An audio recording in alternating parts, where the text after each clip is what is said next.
Hi guys, today's video tuturuan ko kayo kung paano gumawa ng advanced server.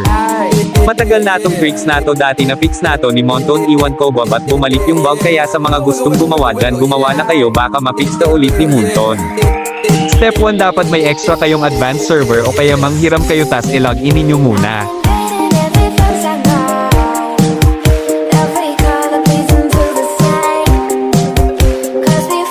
I-login ninyo yung account na gusto ninyong lagyan ng advanced server.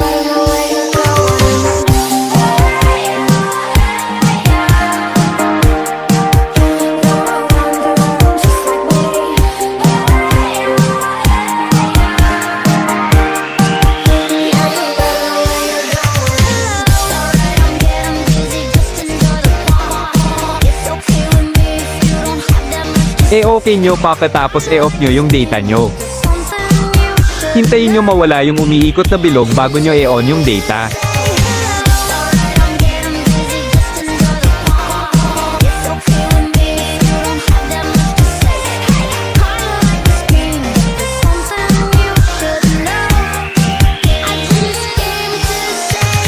Pindutin nyo yung switch server at piliin ang advanced server at i-restart.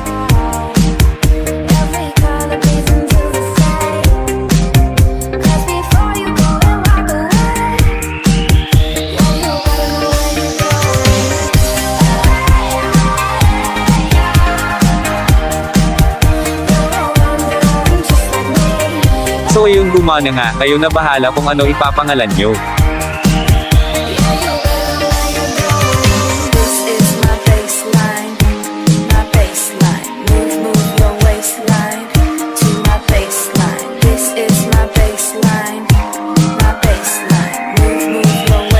Pa-like and subscribe naman mga idol.